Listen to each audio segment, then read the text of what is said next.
Hello and welcome to Hispanic Pride, Orgullo Hispano, a bilingual podcast created in collaboration with community newspapers, highlighting leaders who are making a difference in our community. My name is Claudia Cubillos, and I am the second vice chair of the Hispanic Affairs Advisory Board of Miami-Dade County. And today, it is my distinct honor to sit down with my fellow friend, Vice Mayor of the City of North Miami Beach, Fortuna Smukler, a dedicated public servant, community advocate, and incoming president of the Miami-Dade County League of Cities. Vice Mayor Smukler, thank you for joining us, and what an honor it is to have you today. Well, thank you for having me here. It is actually my honor to be here.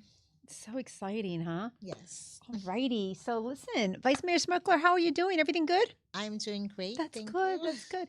I know you. I know you're an amazing community leader, but who is Fortuna? Tell us a little bit about your journey, your family, and what and when did you fall in love with being a public servant?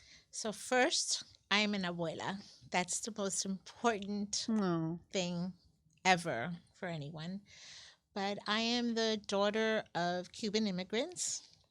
They came to the United States in 1962, and they brought my brother, and later, I was born, and it was just the four of us, and my parents struggled very hard. My mother was sick most of her life, so she wasn't really able to work, and my father made a living and did really well and became a community member, and later showed me to do the same. Now, when so you've lived in Miami your whole life? Since I was 2. Since you were 2. Yeah. Wow, it's a long time in Miami. Yes. Okay. So, you've been involved in your community for so many years before you were elected. What do you think motivated that level of civic engagement? It really started, and it something that happens with a lot of people. Something happened in the city that I wasn't sure that I liked. And I said to my husband, let me go to a commission meeting and see what this is about. And I did this for years. I told my husband, you know what, it's once a month, twice a month. I'm just going to do this. Never, ever, ever with the intention of running for office. That was not in my future.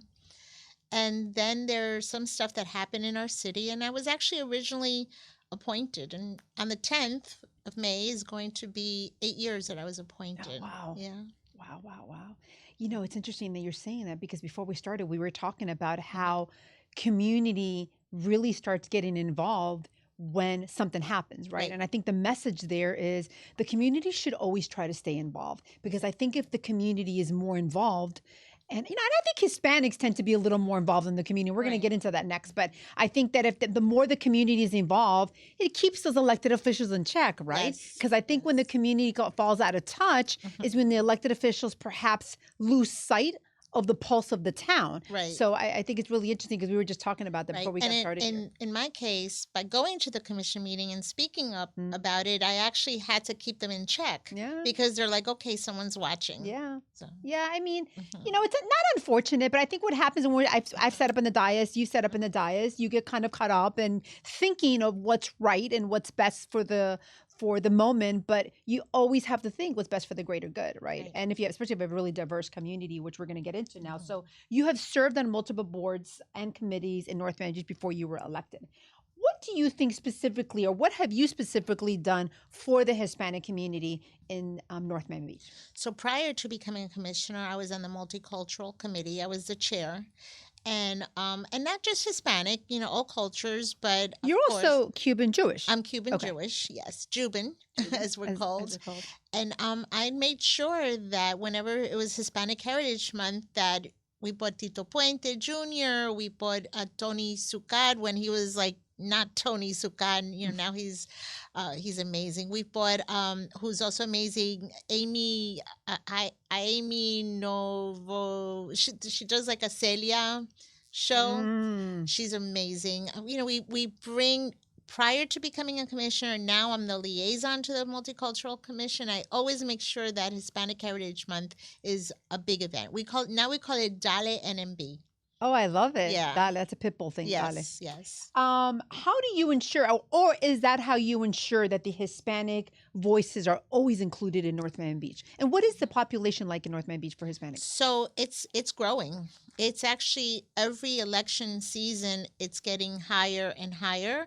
So before, when I originally started, I was knocking on doors talking English.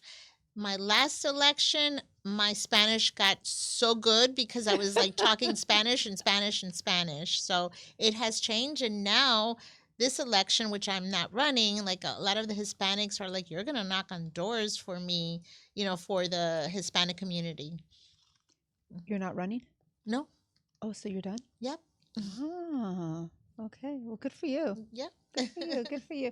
It's interesting because when I ran for office in 2008 for El Portal, the Hispanic community percentage was probably at about 5%. I haven't looked lately, but by the time I ran for mayor in 2014, that was up by a lot. Yeah. And again, I've not looked at it lately, but it is way Yes. the percentages is much more. I'd probably say about 40 to what it was back then, which was probably not even at 5% in 2008. And so, interestingly enough, because Miami-Dade is shaped by its diversity. And so, what do you think some of the contributions that Hispanics have made to Miami-Dade County that has brought impact? All of it.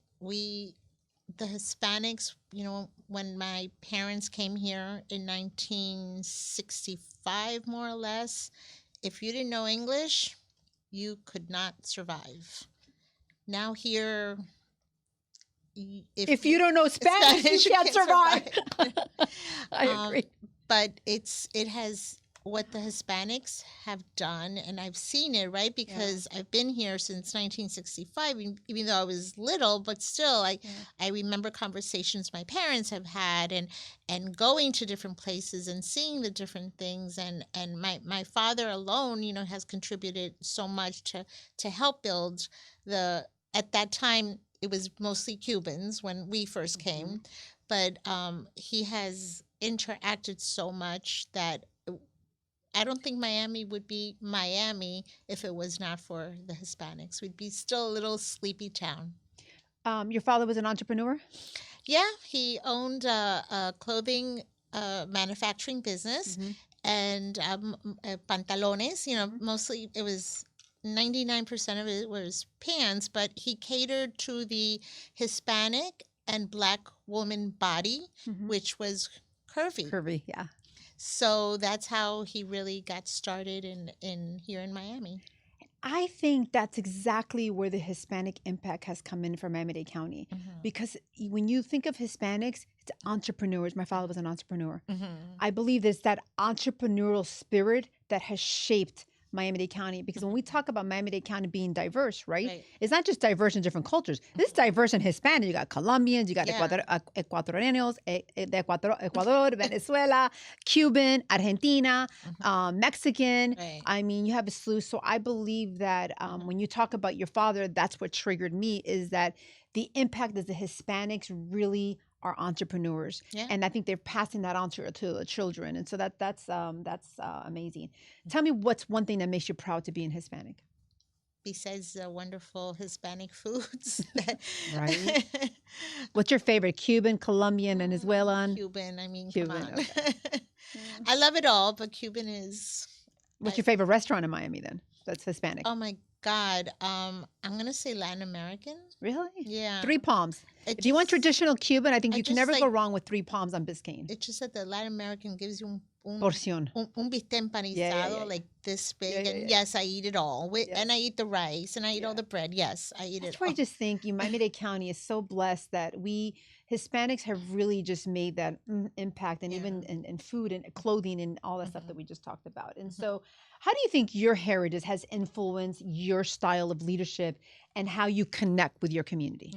So Hispanics, and nothing against los Americanos, right? I mean, we're all wonderful people, but Hispanics have a more of a closer family bond type of thing. And I think it has, it showed me to be able to relate to more people, like everything to me is about family. People see me more down to earth because of that, that I look after families.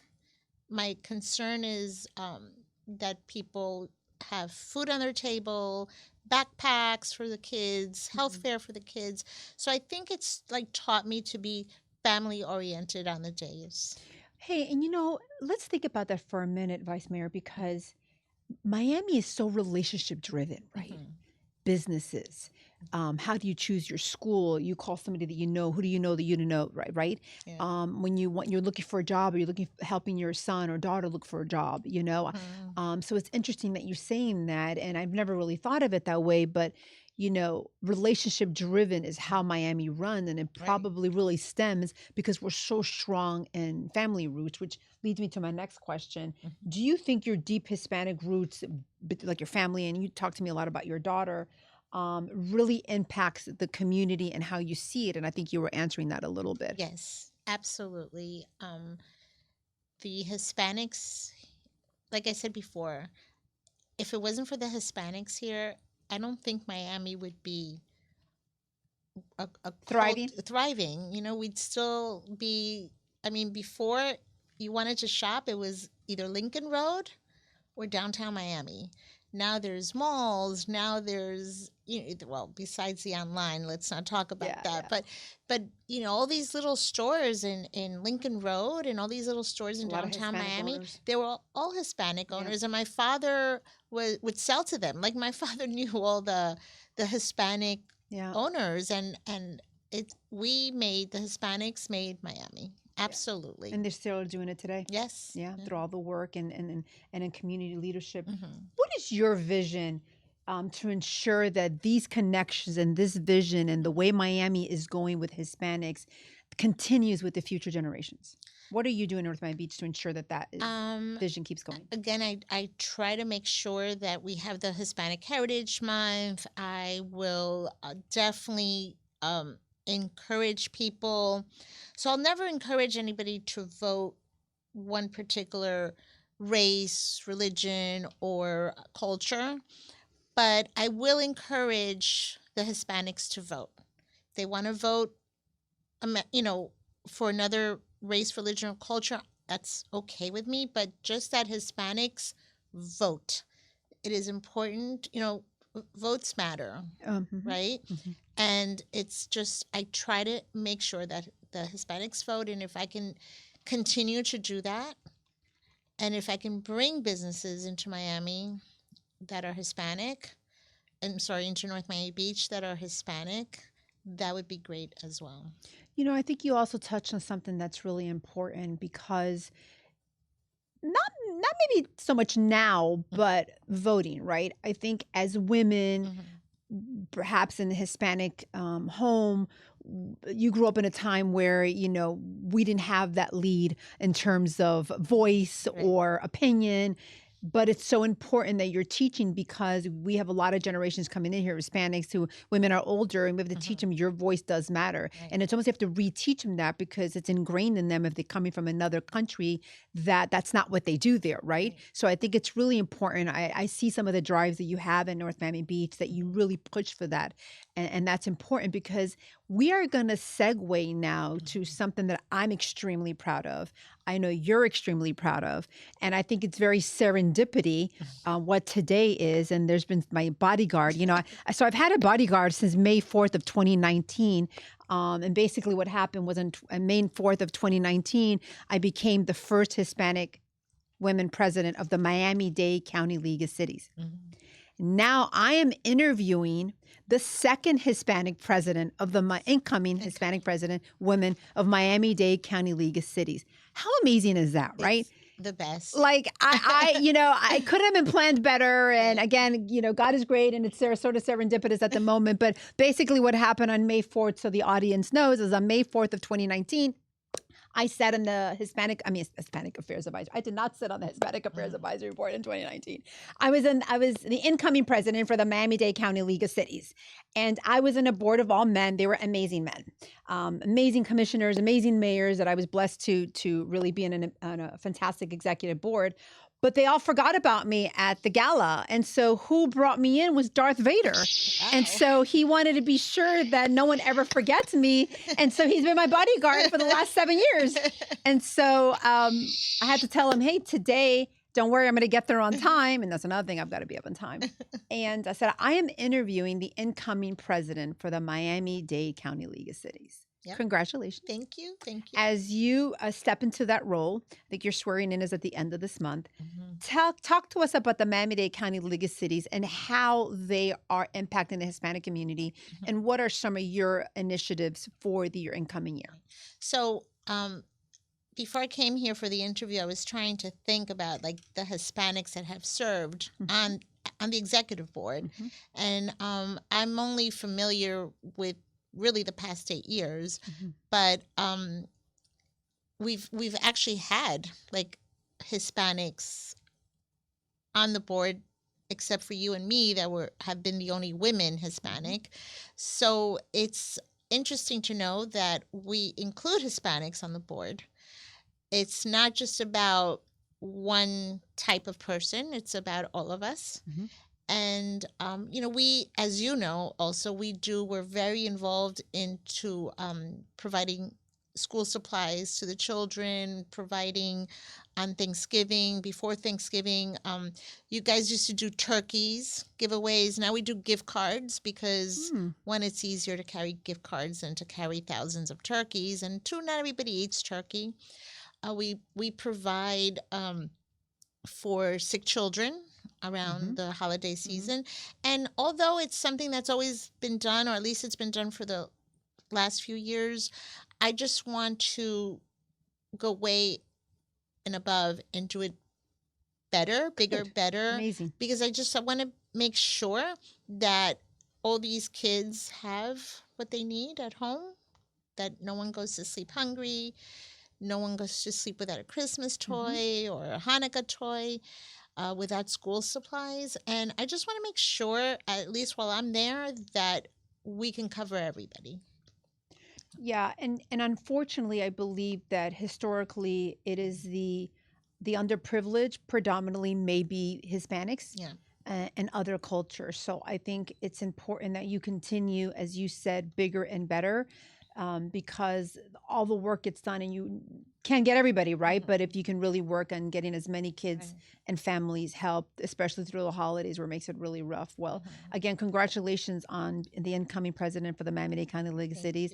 And I did see that Mayor Fraga is on the board now. Yes. So she'll be the third Hispanic Hispanic woman. Yes, I did see that. So I congratulated her on that. So that's amazing. I do, like you said, they've had Hispanics, but they've never really had women. But that's also because there's not that many elected in Miami-Dade County that get that involved at that level. So exactly, because there is involvement. It's not like we just pick a name out of a hat. You get there because you've proven yourself. 100%. So congratulations. I cannot wait to go to your swearing in. So let's talk about Miami-Dade County a little bit, how it's evolved over the years.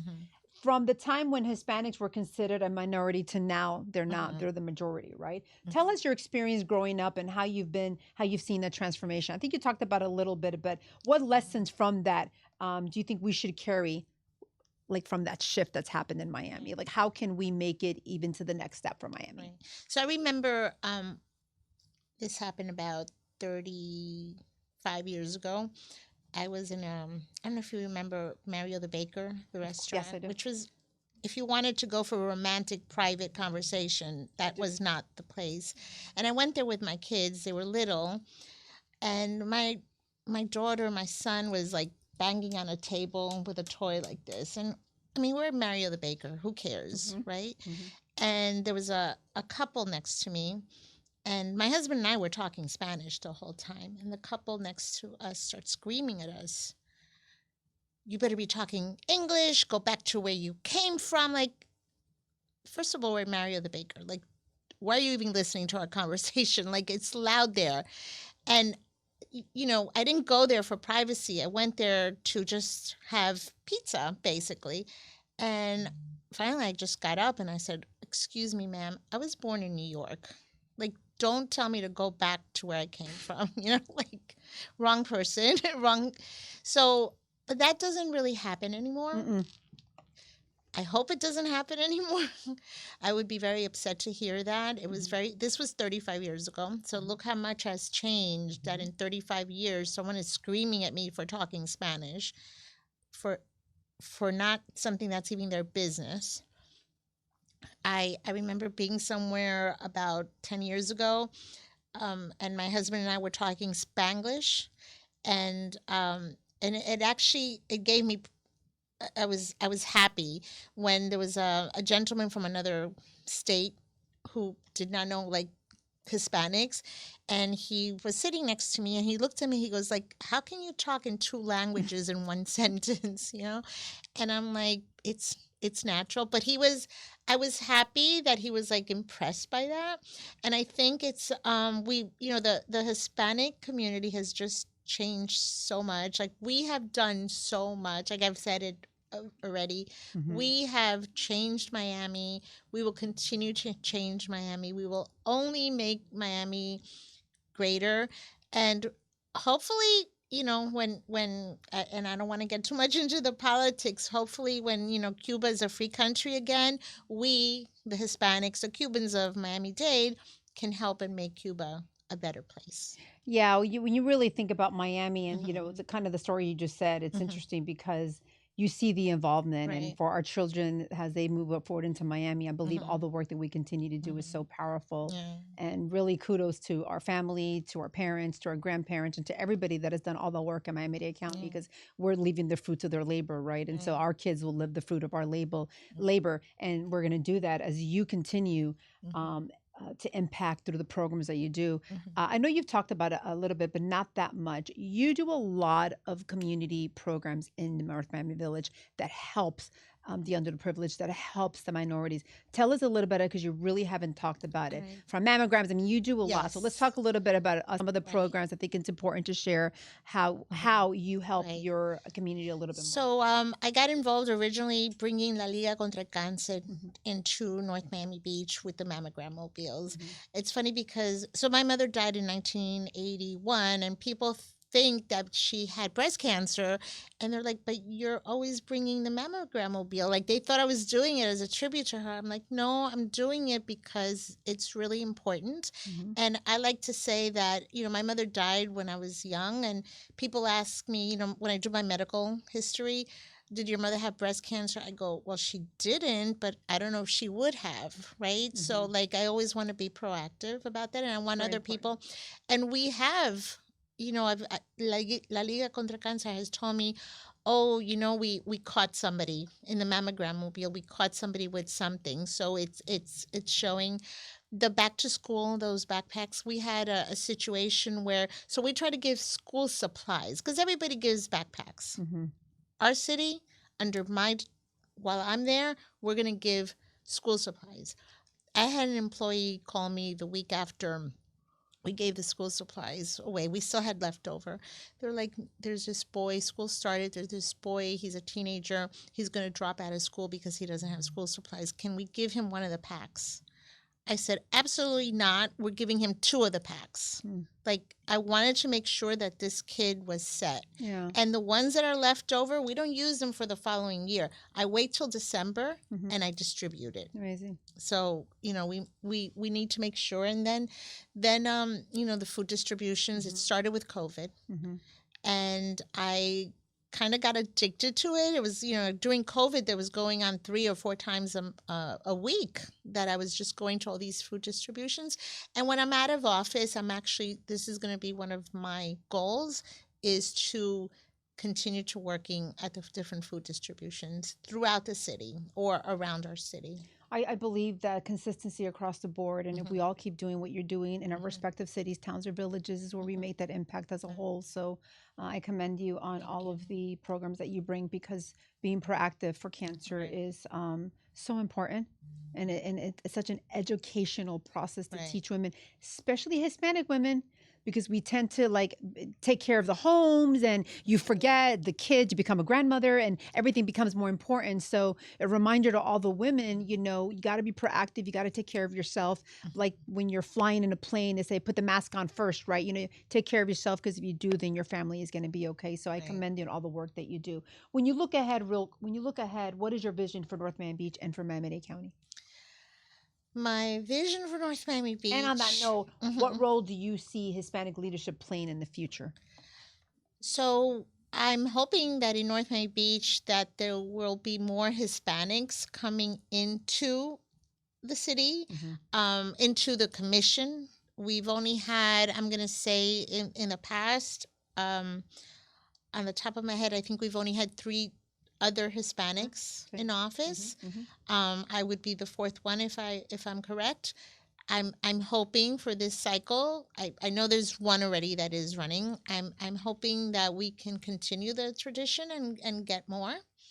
I'm hoping that Miami-Dade County, and I love the diversity of our city. Yeah, by the way, I mean, and I like to say, and I say it, I'm not sure if I'm right or wrong, that our commission is the most diverse commission, at least in South Florida, if not maybe other states, cities and states throughout Florida. Yeah.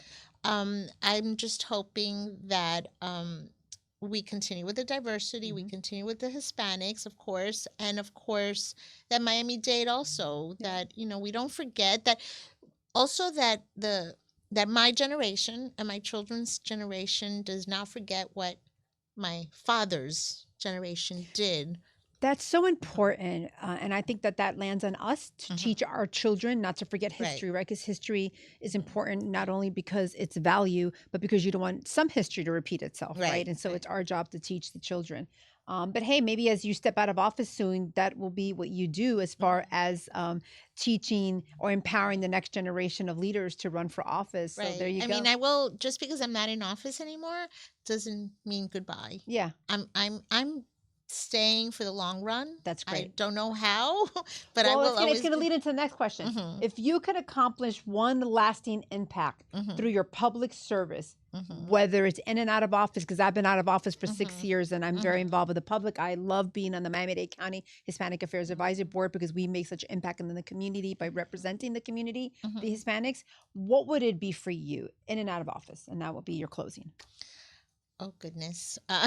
Because what do you hope people will remember or say about your leadership as well for your? So it's actually funny because I was speaking to an employee today of our city, and they're like, "Oh, you know, your term is almost over," and I'm like, "Yeah." They're like, "Are you ready?" I'm going, "Yeah." Like little by little, I'm trying to.